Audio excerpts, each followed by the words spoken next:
Hari ini 22 Desember 2024. Hari keempat kami berada di Sulawesi. Meskipun pagi ini matahari sedikit menunjukkan kilaunya, namun tetap saja awan mendung masih tetap mendominasi langit Sulawesi.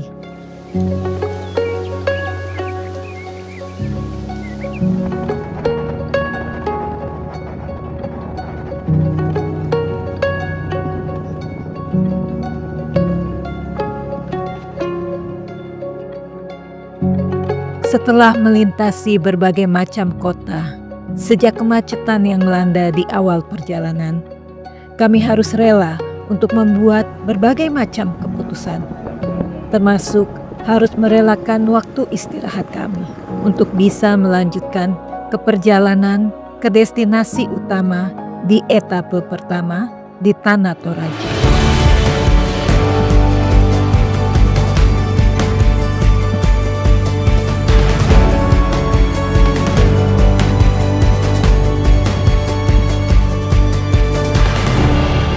Pesona Sulawesi sedikit demi sedikit mulai nampak. Kawasan perbukitan yang menjulang dan membentang di sepanjang mata memandang membuat perjalanan ini sangat kami nikmati. Meskipun memang pada awalnya kami merasa semesta kurang bersahabat, pemandangan inilah yang membuat kami sangat bersyukur masih diberi kesempatan untuk bisa menikmati bersama mereka, kerabat satu perjalanan dalam satu agenda perjalanan panjang.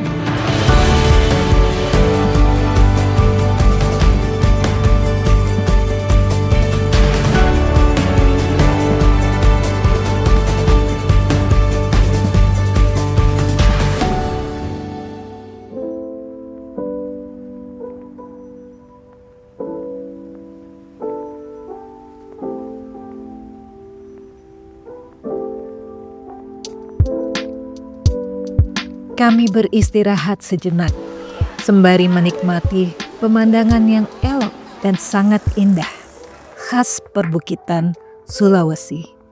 Membentang luas di sepanjang mata memandang, sebuah tempat yang diberi nama Puncak Bukit Nona. Hari kedua kita udah sampai ke Enrekan, kita di Gunung Nona nih, persis di spot view Gunung Nona. Jadi sementara ini kita break dulu untuk menuju ke Toraja. Kurang lebih 2 jam lagi, 2-3 jam lah. Alhamdulillah akhirnya kita sampai Toraja. View-nya keren banget guys. Pas banget kabutnya turun. Gak sia-sia perjuangan semalam kita macet-macet menerobos banjir. Mantap, seru banget. Jalan-jalan sama Soci seneng nggak? Senang. Thank you, bye-bye. Bye-bye.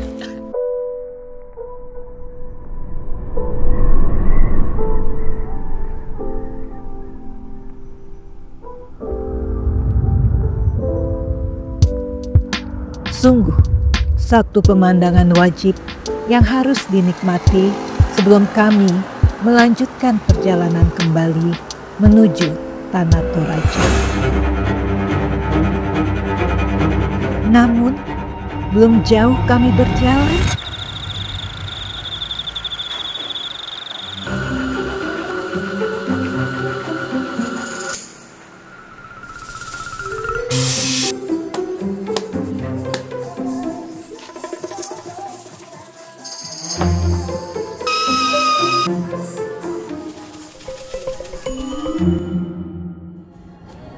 Ketemu matahari, Iya.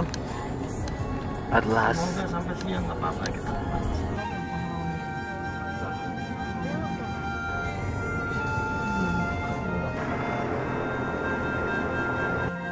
Berapa tadi?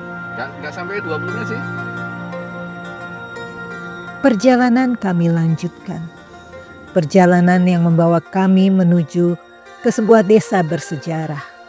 Tempat di mana rumah adat Tongkonan, rumah adat khas Sulawesi Selatan yang paling tua di Tanah Toraja, yang masih terjaga hingga saat ini, Desa Palawa.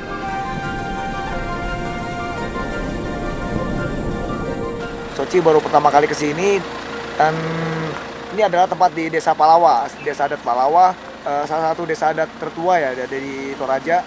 Dan kita bersyukur bisa mengunjunginya di sini. Dan ini sebagai destinasi sejarah ya. Tongkonan merupakan rumah adat suku Toraja.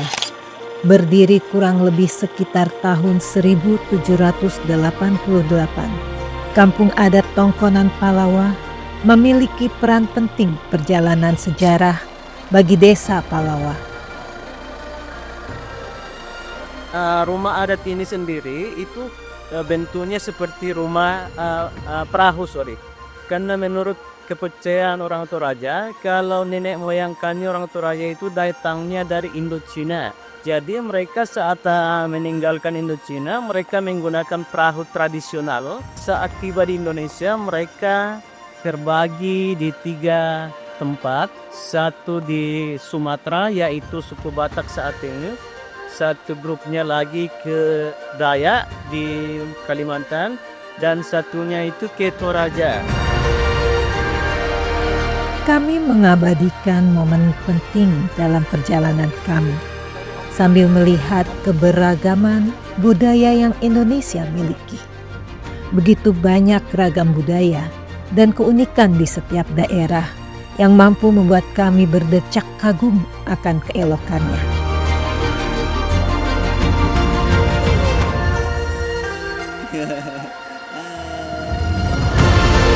Indonesia memang indah, baik dari ragam budaya serta keanekaragaman ekosistem yang terbentang luas dari ujung timur hingga ke barat.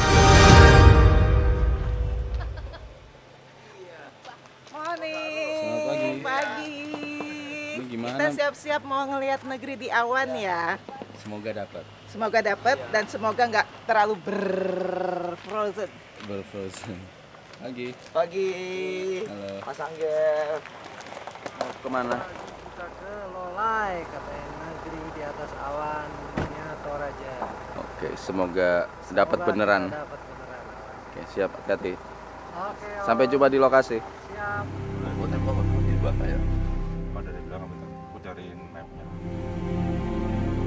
Pagi ini kami berencana untuk menikmati pemandangan tanah Toraja dari sudut yang berbeda. Di sebuah tempat yang lebih tinggi untuk bisa menikmati pemandangan Toraja Utara. Melalui jalanan yang cukup sempit dan berkelok, kami menembus suasana pagi ini dengan segudang harapan agar cuaca sangat bersahabat pada kesempatan kali ini.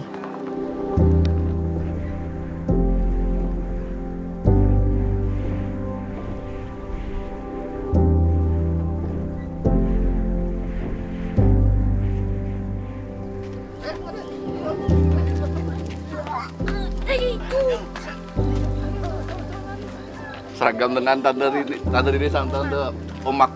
Oh iya, Iya dong. satu seragam. Three maroon. Iya, kok bisa kembar ya?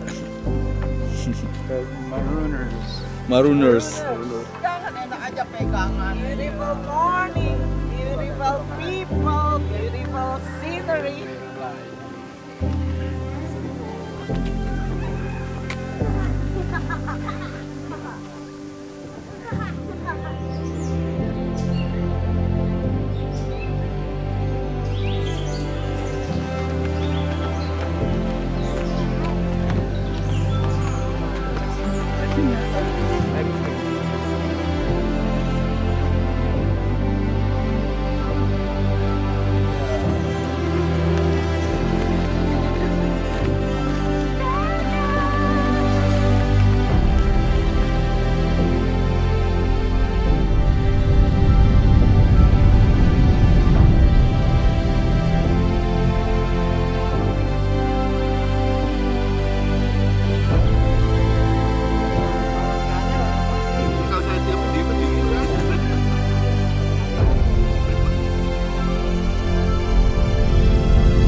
Pagi, Sochi.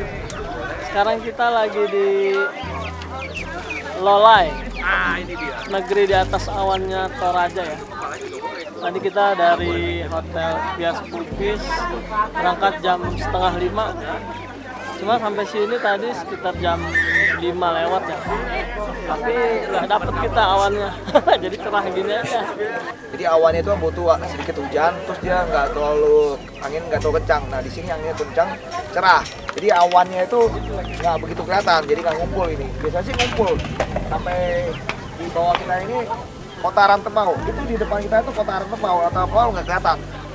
Nah, di depan kita itu nggak tembau. Kita nginap itu tadi malam di dekat Salib itu. Nah itu nggak kelihatan kalau ada awannya. Nanti kebetulan cerah, jadi kita belum beruntung untuk lihat ada awan. Tapi it's okay untuk cuacanya cerah.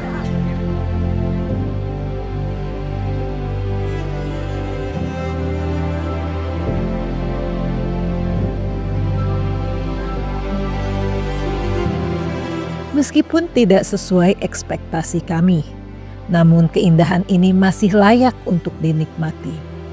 Pemandangan bawah kota Toraja dengan hamparan hijau lengkap dengan barisan bukit serta bangunan megah adat tradisional Tanah Toraja menjadi saksi bahwa kami pernah menginjakan kaki di sini bersama mereka, para kerabat, saudara, dan keluarga.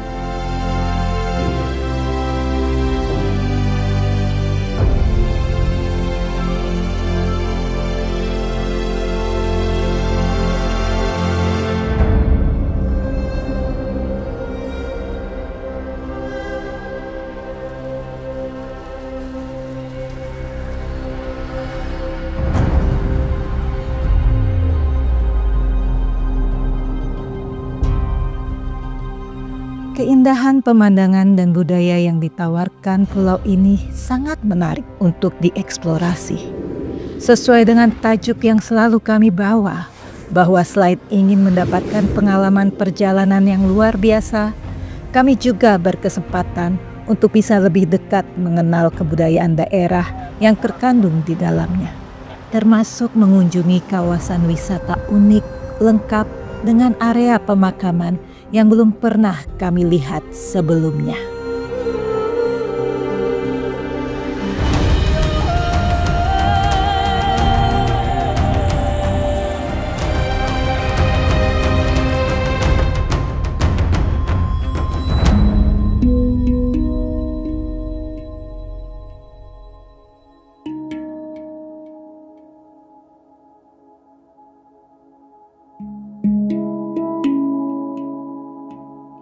Di sini kami benar-benar diperlihatkan dengan jelas bagaimana adat dan budaya kuno yang hingga kini masih dipertahankan. Peradaban yang usianya kurang lebih 300 hingga 500 tahun. Kalau tongkonan itu agak sedikit besar dan itu fungsinya tongkonan itu di mana keluarga itu mengadakan upacara syukuran atau kematian di situ. Sedangkan yang di depannya itu namanya alang, itu untuk menyimpan padi. Itu yang membedakan itu yang ada tiangnya itu. Ya, jadi tiangnya itu paling tidak 6, 8 dan itu bundar. Ya, itu alang.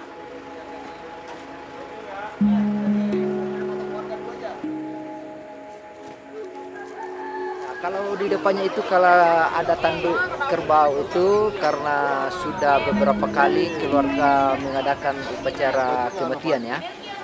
Jadi semua tanduk-tanduknya kerbau itu disimpan di depan atau di samping rumah. Oh gitu. Jadi semakin banyak tanduknya berarti semakin sering melakukan upacara kematian. Rambu Solo ya namanya. Apa namanya? Rambu Solo. Rambu Solo. Ya, Oke. Kematian.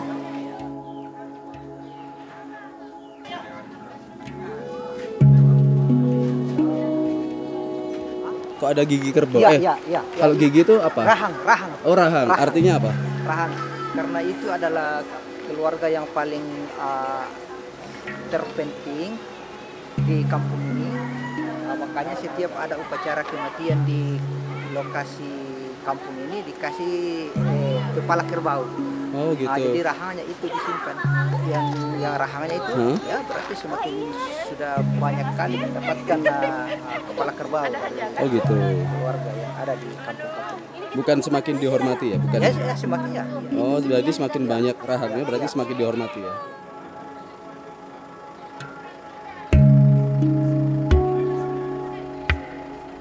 The cars usually we only can park out there. Cannot be in this corner. Yeah. With this special guy. Mr. Amos. Oke.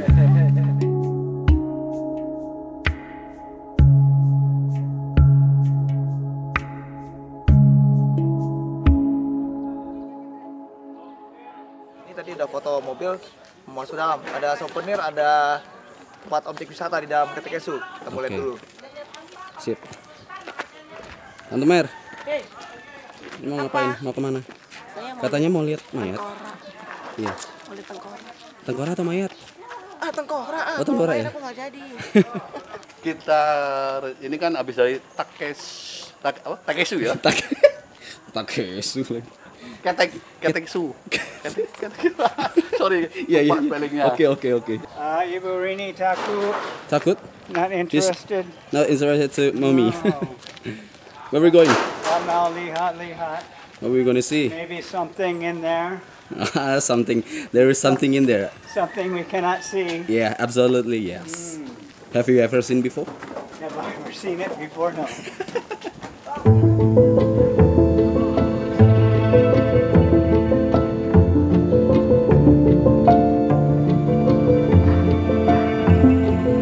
Kami juga diajak berkeliling untuk melihat peninggalan budaya yang lain.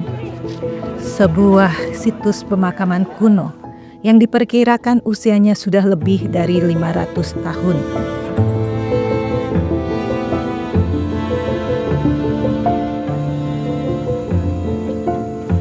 Di sana kami melihat beberapa bentuk bangunan kuburan megah milik bangsawan terdahulu, serta melihat dengan jelas dan nyata sisa-sisa tengkorak dan tulang belulang manusia di dalam sebuah peti yang menyerupai perahu yang disebut dengan erong atau peti tradisional Toraja. Dan uniknya, peti-peti tersebut diletakkan menggantung di tebing atau di dalam gua. Kami belajar dan kami memahami bahwa semua ini adalah warisan budaya turun-temurun yang benar-benar harus dijaga. Budaya yang kini jadi warisan dunia membuat kami kian bangga akan keberagaman Indonesia. Termasuk melihat bagaimana masyarakat yang hidup di desa ini turut mengembangkan warisan budaya dengan mengenalkan souvenir dan ukiran-ukiran khas Toraja agar lebih dikenal masyarakat luas.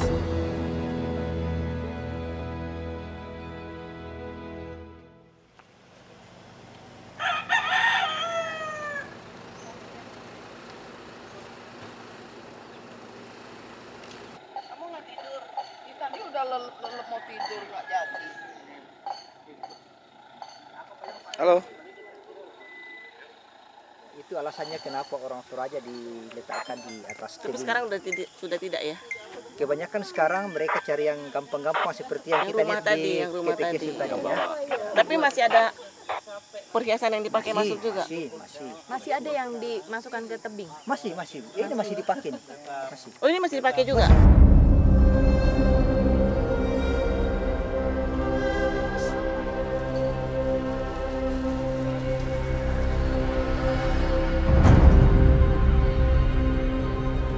Belum puas kami melihat hal menakjubkan tersebut. Kami melanjutkan untuk melihat lebih jauh tentang peradaban tersebut di sebuah situs pemakaman lain. Melihat lebih dekat akan keunikan budaya tersebut. Mereka harus duduk di atas. Karena biasanya kalau bangsawannya meninggal, itu kan dikuburkan dengan perhiasan mereka. Selayaknya Ketekesu, di sini mereka dikuburkan di dalam gua dan digantung di dalam peti pada sisi tebing yang terjal. Mereka para jenazah diletakkan berdasarkan tingkat status sosial dalam masyarakat.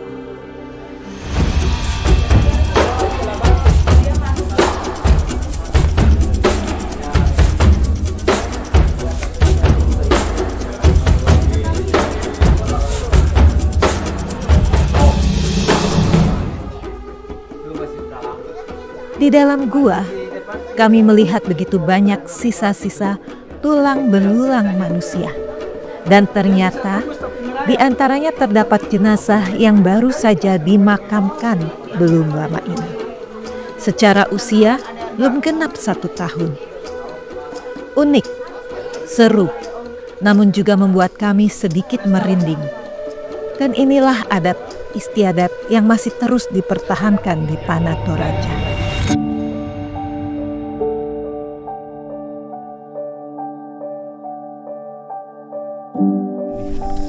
Ini yang kedua kalinya kita kesini.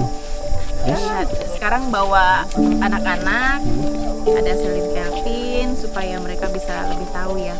Di Toraja itu ada apa saja keunikannya. Lihat apa di dalam. Lihat tengkorak. Tengkoraknya disusun-susun ya. Ini di Toraja, di Londa. Unik sekali. Dronenya begitu. Harus datang ke sini untuk lihat sendiri. Drone-nya. Halo. Ya, ini bobo lagi. Bobo. Gendong-gendong.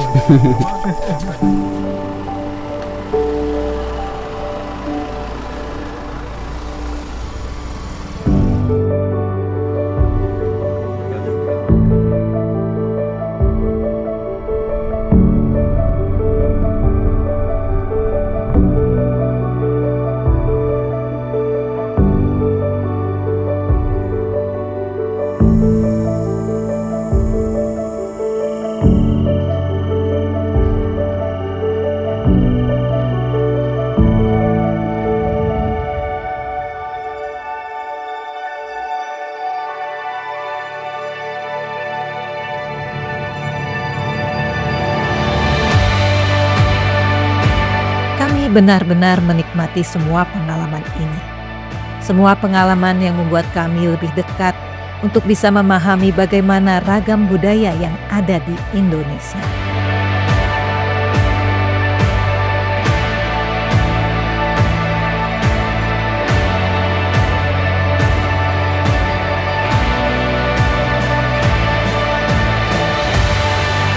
Indonesia terlalu sempit jika kita nikmati dari satu sisi, dan akan semakin mengagumkan jika kita bisa melihat dari sisi yang lebih luas. Ragam budaya inilah yang membuat perjalanan ini pertama kali tercetus. Bukan hanya tentang jarak, melainkan tentang bagaimana kita bisa saling berbagi pengalaman dan berbagi cerita kepada kalian semua tentang indahnya Indonesia.